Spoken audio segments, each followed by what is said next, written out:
자, 5월은 관계를 생각하는 그런 시간입니다. 거기에는 가정도 포함이 됩니다. 여러분, 우리는 육체적이든 정신적이든 영적이든 관계 속에서 우리는 태어나게 됩니다. 그리고 관계 속에서 자라고 거기서 성장하고 거기서 성숙하고, 그리고 가장 바람직한 것은 관계 속에서 이 세상을 떠나는 것입니다. 우리를 아는 사람들, 우리를 사랑해주는 사람들, 우리가 의지했던 사람들, 또 우리가 의지가 되어 주었던 그런 사람들. 성경은 하나님이 사람을 관계 속의 존재로 지으셨다라고 말하고 있습니다. 성경에서 관계라는 주제는 너무나 중요한 주제죠. 창세기에 나오는 에덴 동산이 있습니다. 우리는 에덴이라는 이름을 유토피아나 천국의 대명사로 그렇게 떠올립니다. 왜 에덴 동산을 천국과 또 천국의 대명사로 그렇게 떠올리거나 이해하게 될까요? 단순히 에덴 동산에서는 죽지 않기 때문일까요? 아니면 에덴 동산에서는 아무것도 부족한 것이 없고 풍성한 소유가 있기 때문일까요? 에덴 동산이 인간에게 천국이 되는 사실 가장 중요한 이유는 거기서 아담과 하와 이 첫사람들이 온전한 관계 속에서 살았기 때문입니다. 하나님과의 관계, 나 자신과의 관계, 사람 사이의 관계. 여러분, 이것이 진실이라면 인간에게 진짜 지옥은 돈이 부족하고 건강이 부족한 것도 힘든 일이겠지만, 인간에게 진짜 지옥은 경험해 본 사람들은 알지만 관계가 파괴되고 관계가 단절되는 것이 지옥입니다. 관계가 파괴되거나 관계를 상실하면 인간은 많은 것을 가지고 있어도 사람답게 살기가 어렵기 때문입니다. 만약에 우리가 인간이지만 사람답게 살 수 없을 때 인간은 더 이상 존재해야 될 이유나 의미를 잃어버리는 그런 관계적인 존재고, 사랑을 끊임없이 그리워하는 존재가 바로 인간인 것입니다. 관계를 그리워하죠. 생물학적으로 태어난 인간이 사람이 되고, 생물학적으로 태어난 인간이 사람으로 살려면 반드시 필요한 것이 관계입니다. 너가 필요한 거죠. 김연경은 사람 장수 한 대라는 참 좋은 책에서 인간은 생물학적 실체지만 사람은 사회적 자격이다라는 말을 한 것이 있습니다. 참 중요한 이야기입니다. 인간하고 사람은 좀 다른 의미다라는 거죠. 쉽게 말하면 우리가 인간으로 태어났어도 그 인간을 사람으로 인정해주고 사람으로 받아들여 주어야, 그런 사회나 공동체가 있어야 인간은 사람으로서 살 수 있다라는 것입니다.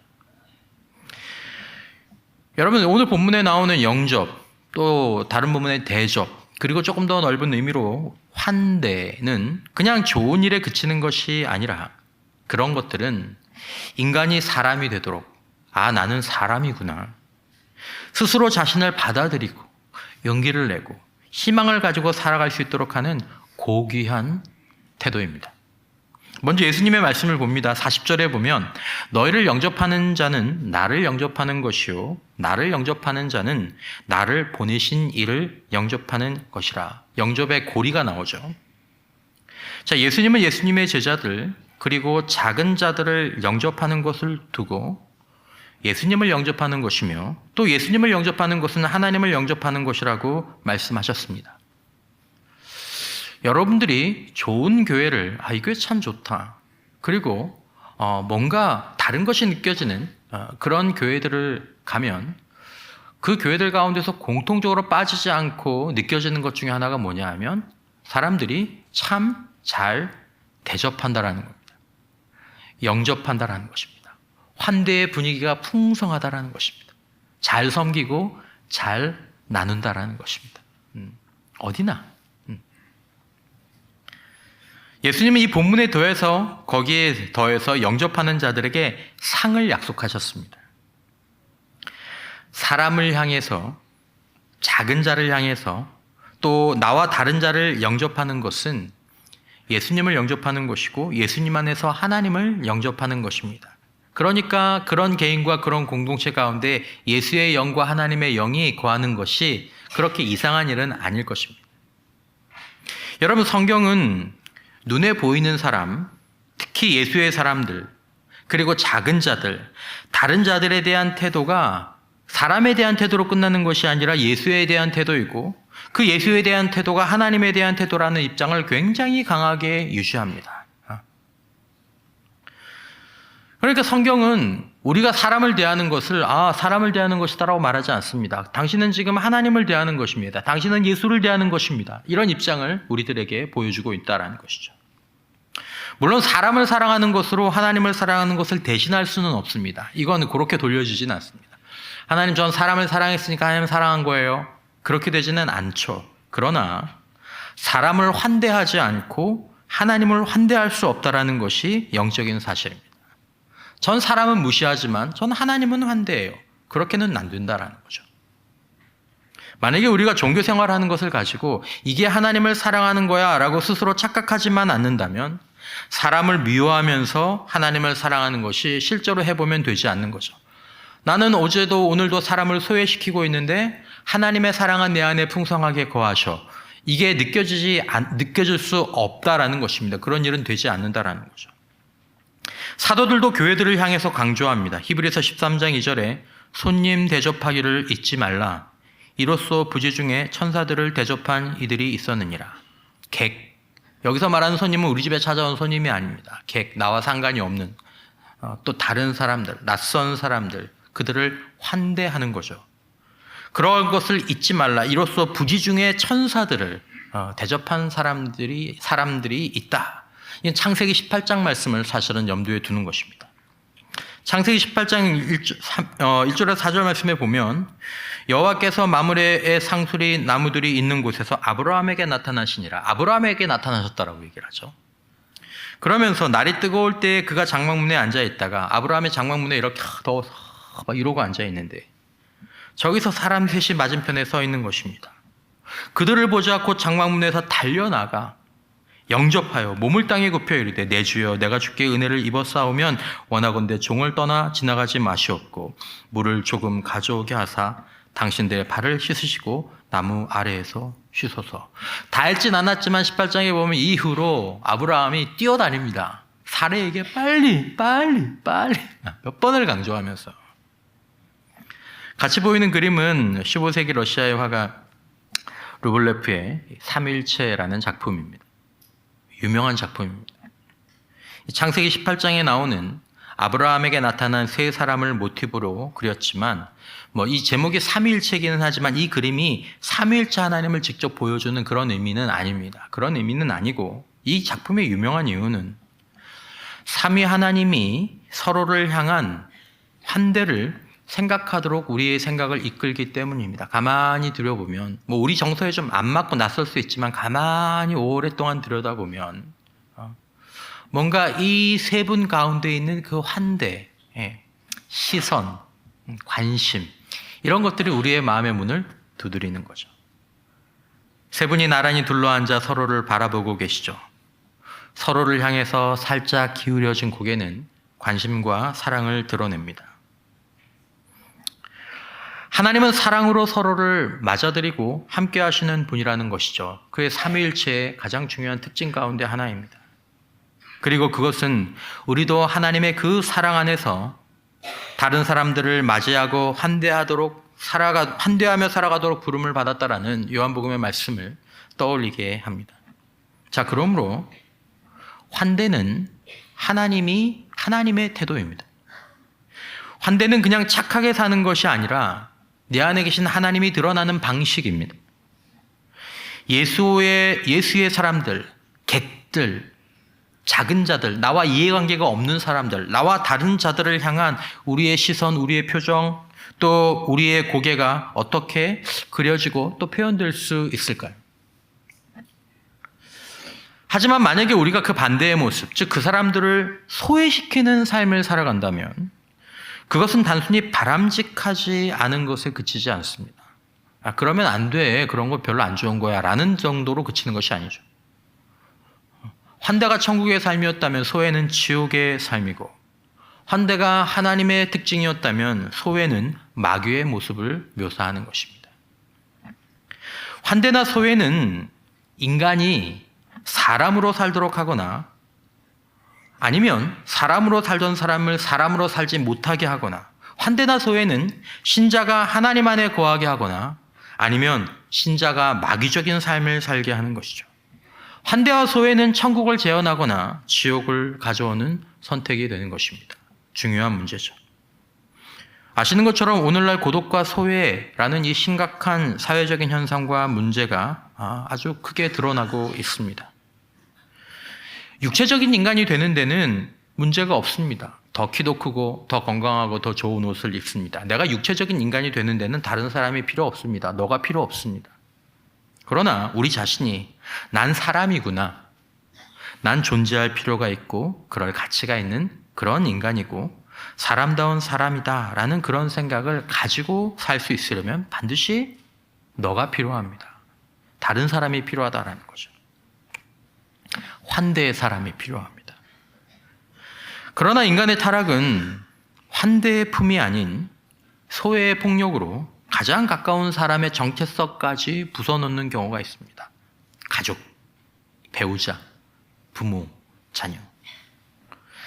인간의 타락한 죄성은 그냥 가만히 두면 자연스럽게 환대로 향하지 않고 심지어 함께 살아가는 누군가를 어떤 이유들 때문에 소외시키기까지 하는 거죠. 우리가 보기에 작은 자들이 우리가 환대해야 될 명단 가운데 찍 지워지는 것입니다. 그게 그렇게 대단한 일이라고 환대하지 않고 소외하는 게. 소외를 대수롭게 여기지 않는 이유는 그것이 얼마나 무서운 일인지 몰라서 그럴 수도 있고 무지죠. 하지만 이것이 심각하고 좋지 않은 일이라는 걸 알면서도 아니야, 별거 아니야, 이렇게 스스로 속이기 때문인지도 모르겠습니다. 흔하면 안 되는데 흔한 예를 좀 들어보겠습니다. 아이들이 공부하는 교실에서 작은 자가 한 명 있습니다. 작은 자들은 보통 어떤 약점들을 가지고 있거나 아니면 외적으로나 내적으로 뭔가를 덜하거나 뭔가를 더 가진 경우, 그런 경우들이 있습니다. 뭔가가 할 꼬투리를 잡는 거죠. 이상하게 생겼어, 뭐가 없어, 뭐가 있어, 뭐가 달라. 이런 걸 스티그마, 낙인이라고 얘기합니다. 구별되는 거죠. 사실 가장 대표적인 스티그마, 낙인은 십자가입니다. 아무도 그래서 십자가를 사랑하지 않죠. 그러므로 십자가는 환대의 절정이 아니라 소외의 절정에 있는 것이 십자가입니다. 그 지독한 절대적인 소외 속에서 하나님은 우리를 환대하셨고, 가장 환대를 받으셔야 될 예수님은 우리를 위하여서 철저하고 절대적인 소외를 우리 대신 십자가에서 당하신 것입니다. 오늘의 주제는 이것은 아닙니다. 아무튼 아이들은 한 명의 뭔가 다른 것이 있는 아이를 그 아이들의 무지로 인해서든지 아니면 내재하에 있는 이 어떤 섬뜩할 만한 이 약한 본성으로 인해서 그 아이들을 이렇게 소외시키기 시작합니다.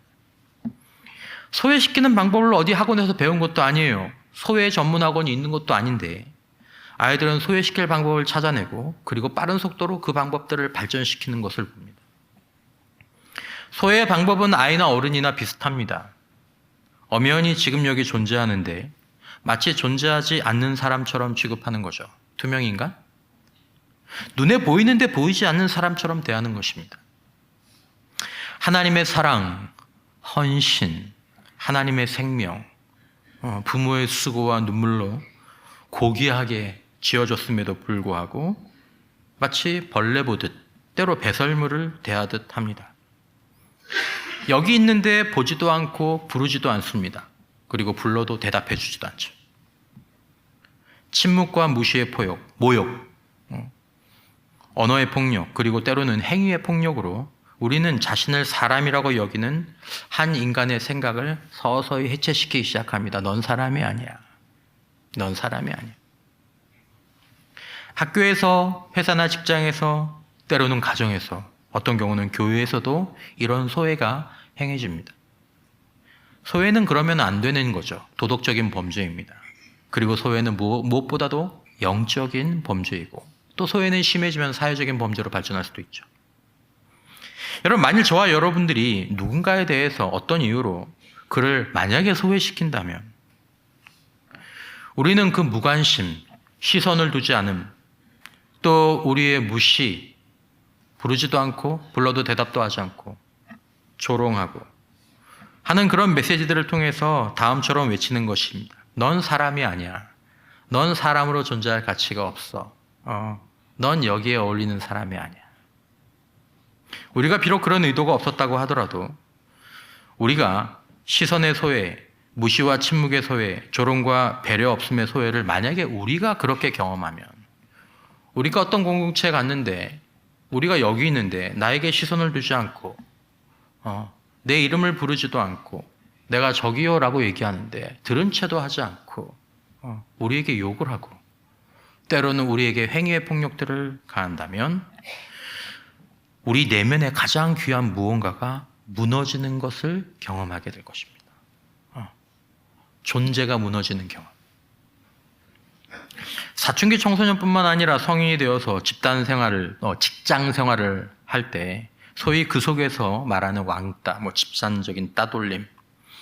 여러분, 그것으로 인해서 절대로 일어나지 말아야 될 일들이 일어나는 그런 이유는 타인의 말, 표정, 배제된 행동 하나하나가 너는 사람이 아니다라는 신호가 되며 이는 사람으로 존재하는 것을 위협하기 때문입니다. 아니야, 난 사람이야. 넌 사람이 아니라고. 난 사람인데 넌 사람이 아니라고. 그에 반해서 아직 자리가 없는 나를 향해서 이번에 회사 새로 오셨어요? 이번에 우리 반에 새로 왔니? 기다리고 있었어요. 어떻게 지냈어요? 그랬구나. 여기 앉아요. 차 한잔 할래? 식사는 했어요? 같이 가요. 같이 해요. 우리 같이 사진 찍어요. 당신을 기다리고 있었어요. 이런 진심의 환대는 우리를 안심시키고 우리를 위로하고 우리를 회복시키죠. 때로 어떤 사람들이 지금 우리의 환대를 경계하는 경우들도 있습니다. 내가 와서 오셨어요? 그러는데 같이 식사 한번 하시죠. 네, 나중에요. 네. 그에게는 환대가 필요 없기 때문이 아니라 그것은 소외에 대한 상처나 환대에 대한 절망, 혹시 이 환대에 내가 실망하지 않을까. 소위 과거의 그런 이력들 때문입니다. 하지만 지나고 나서 진심 어린 환대라는 것들을 받아들이게 되면 우리는 그 사람 안에 있는 새로운 면을 보게 되죠. 아니, 저렇게 잘 웃는 사람이었어? 저렇게 말을 잘하는 사람이었어? 저렇게 관계성이 좋은 사람이었어? 머지않아 그 환대가 사람이 되게 하죠. 환대는 단순한 친절이나 매너나 신앙적 교양이 아닙니다. 환대는 사람됨에 대한 인정입니다. 그래서 우리가 때로는 환대를 돈을 주고라도 받고 싶죠.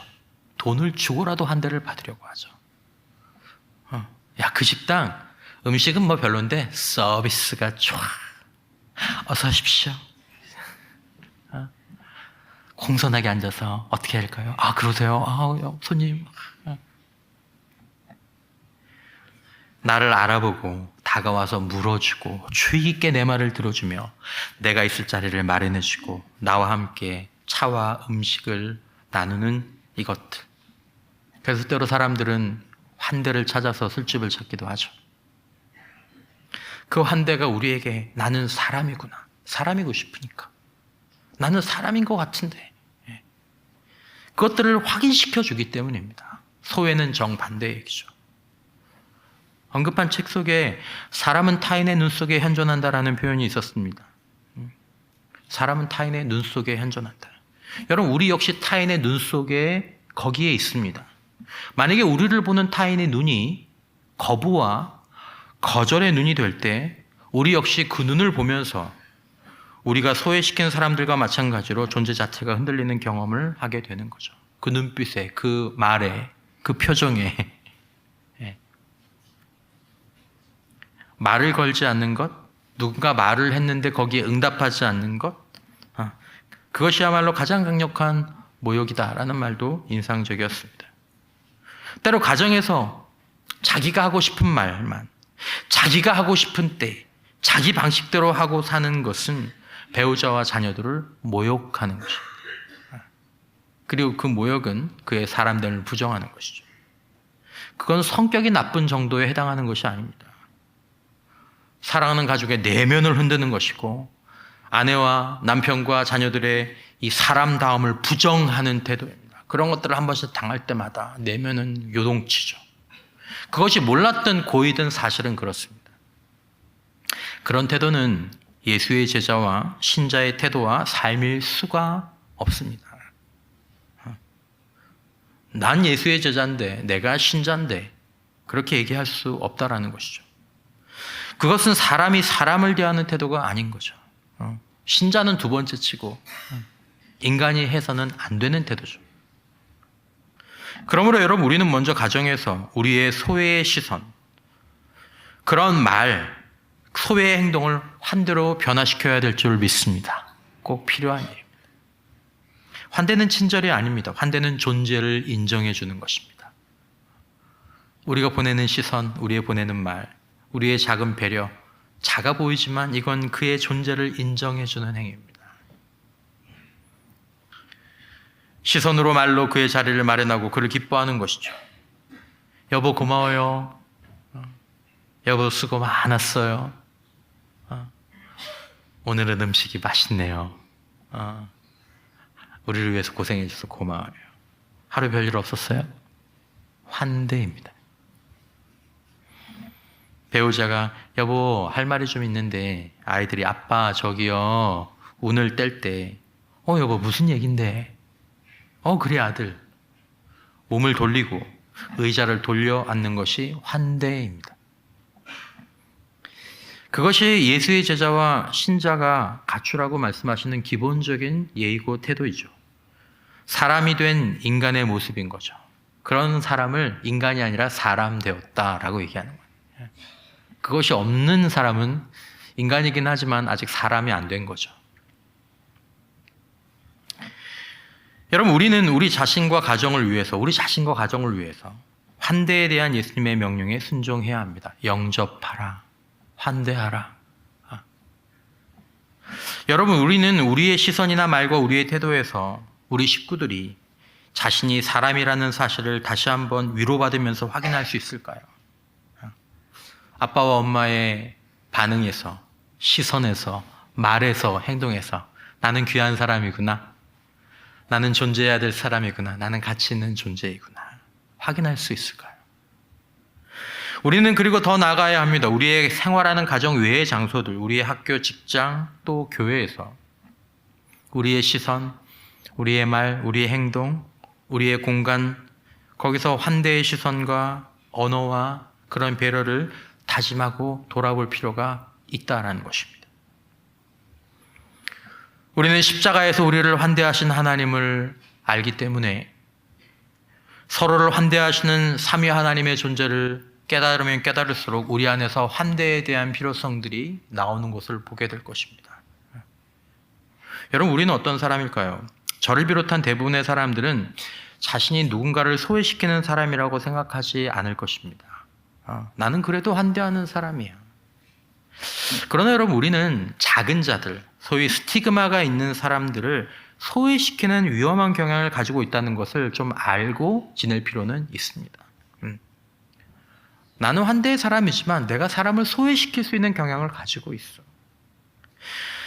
오늘 본문에 나오는 작은 자들이란 연약한 자들이기도 하지만 거기에는 나와 다른 자들도 들어갑니다. 그들이 작은 자들의 범위에 속합니다. 예수님은 우리의 원수도 환대의 범주에 넣어주십니다. 너희가 환대해야 될 사람은 너의 원수도 환대해야 한다.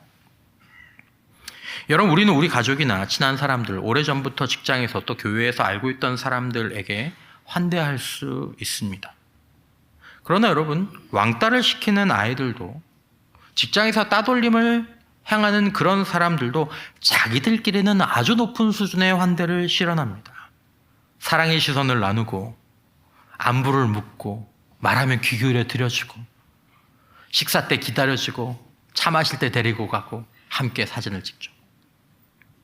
그러나 예수님은 제자들에게 주의를 주셨습니다. 마태복음 10장에 너희가 너희를 사랑하는 자를 사랑하면 무슨 상이 있으리요? 세리도 이같이 아니하느냐? 또 너희가 너희 형제에게만 무난하면 남보다 더하는 것이 무엇이냐? 이방인들도 이같이 아니하느냐? 너희는 예수의 제자를 얘기하는 것입니다. 여러분, 우리는 우리를 사랑하지 않는 사람에게 어떤 태도와 마음을 갖고 있을까요? 우리가 사랑스럽지 않은 사람에게, 우리가 사랑해야 될 의무가 없는 사람에게 우리는 어떤 사람일까요? 예수님은 우리에게, 예수의 제자들에게 우리에게 행하라고 하시는 예수님의 환대는 소위 말하는 조건적인 환대가 아닙니다. 조건이 맞으면 행하는 환대가 아니죠. 그것은 절대적인 환대입니다. 십자가가 절대적인 환대고, 십자가 위에서 예수님은 우리에게 너희도 절대적인 환대를 시행하라고 말씀을 하시는 것입니다.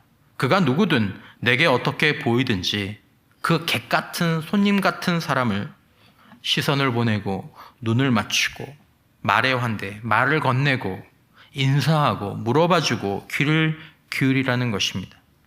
자리와 장소의 환대, 차를 마시고 식사 자리를 비워놓고 초대하라는 것입니다. 함께 사진을 찍을 자리를 남겨놓으라는 것입니다. 여러분, 우리는 환대의 사람일까요? 우리는 환대와 영접의 공동체일까요? 목사님, 우리는 선교사님들이나 어려운 사역자들 오시면 너무 잘 대접합니다. 너무 좋죠.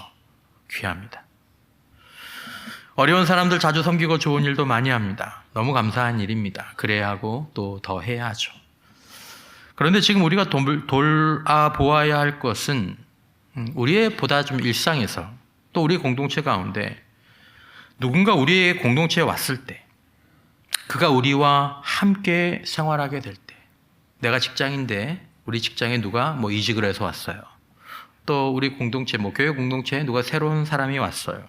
그럴 때 우리의 자리 가운데에서 나를 통해서 시선의 환대, 말의 환대, 자리의 환대, 장소의 환대를 경험할 수 있느냐라는 것입니다. 예를 들어서 회사나 직장에서 아니면 교회에서 교인들이 1박 2일로 여행을 그렇게 간다고 가정을 해봅시다. 회사든 직장이든. 그러면 새로 이직한 사람들이나 또 새가족들은 잠시 고민을 할 수밖에 없습니다. 왜죠? 내가 아는 사람이 거의 없는데 안 갔으면 좋겠다. 괜히 있어가지고. 누구 옆에 앉아서 차를 타고 가지? 누구와 대화를 하지? 밥은 누구와 먹지? 또 사진 찍고 그럴 때 난 또 어디 서 있지? 고민이 되겠죠. 반면에 직장을 오래 다닌, 그 직장에 오래 있던 사람들이나 그 교회에 오래 생활을 한 사람들은, 아는 사람들이 많은 분들은 그냥 오랜만에 여행이 기다려지기만 할 것입니다. 내가 가서 좀 날씨가 좋았으면 좋겠다. 음식이 맛있었으면 좋겠다. 그 정도죠. 하지만 누군가는 참여하는데 용기가 필요하죠. 용기를 내서 참여했는데 그런 자기의 걱정과는 다르게 저나 여러분이 또 다른 사람들이 이 사람 저 사람이 와서 물어봐주고 반가워요. 자기를 소개하고 서로 여기 앉아서 같이 타고 가자고 하고 부르고 어디서 밥을 먹어야 되나 고민할 틈도 없이 데려다가 같이 밥을 먹고 나랑 사진 찍자, 너랑 사진 찍자, 여기서 찍어야 된다. 이리저리 끌어가고 여기저기서 팔짱을 끼고 쭈뼛거릴 틈이 없이 1박 2일의 여행을 보낼 것이 확실하다면 그 직장 그리고 그 공동체는 또 그런 사람들은 환대의 사람이고 환대의 공동체입니다. 우리에게 그런 확신이 있는지 모르겠습니다. 반대로 우리는 없으니까 드리는 말씀입니다. 제가 여러분들에게 이 비유로 드리기 위해서. 반대로 내 옆에 모르는 사람, 다른 사람이 앉는 걸 내가 원하지도 않고 이미 정해두었다면 나는 누구랑 같이 앉을 거야. 목사님 절대로 딴 사람 앉히면 안 돼요. 과장님, 난 이 사람하고 여기 같이 앉는 거예요. 근데 누가 바꿨어. 과장님이 바꿨어. 목사님이 바꿨어. 그럼 난 여행 안 가. 안 가. 혹시 그런 사람이라면 밥도 먹을 사람이 딱 짜여 있고 누가 오는 것도 싫고 여기서 누가 가는 것도 기분이 나쁘다면 사진도 내가 찍고 싶은 사람들하고만 찍고 새로운 사람들, 다른 사람을 초대하거나 내가 가서 그 사람들과 찍으려는 생각조차 하고 있지 않다면 그렇게 무리지어 다니는 것을 바꿀 생각이 없다면 혹시라도 그것이 어떤 의미인지 몰랐을 때는 모르지만 알면서도 그것을 주장하겠다면 우리는 소외시키는 사람, 지옥의 문지기, 마귀의 일을 행하는 사람이 될 수 있다는 것입니다. 엄연히 거기 있는데도 가닿지 않는 우리의 무관심한 시선, 침묵의 모욕, 무응답의 모욕, 차를 마시고 식사를 함께할 자리마저 남겨놓지 않고 그저 자기들만 신난 자들을 향해서 성경에서 가장 무서운 저주가 나옵니다. 성경의 가장 무서운 저주가 이것과 연관이 되어 있습니다. 고린도전서 11장 30절. 그러므로 너희 중에 약한 자와 병든 자가 많고 잠자는 자도 적지 아니하니 우리가 우리를 살폈으면 판단을 받지 아니하려니와 우리가 판단을 받는 것은 주께 징계를 받는 것이니 이는 우리로 세상과 함께 정죄함을 받지 않게 하려 하심이라. 그런즉 내 형제들아 먹으러 모일 때 서로 뭐하라? 먹으러 모일 때 서로 기다리지 않은 것까지도 이것 가지고 약해지고 병들고 심지어 일찍 죽게 된다고? 저는 처음에 진짜 이 말씀이 좀 심하다고 생각이 들었습니다. 하지만 여러분 생각을 한번 바꿔서 여러분들이 만약에 개인적인 사정 때문에 30년 다니던 교회를 떠나서 이사를 가서 또 어느 교회에 출석을 했는데 오늘 광고한 것처럼 교회에 대청소가 있다고 해서 그래도 내가 섬기는 교회니까 같이 청소해야지 갔습니다.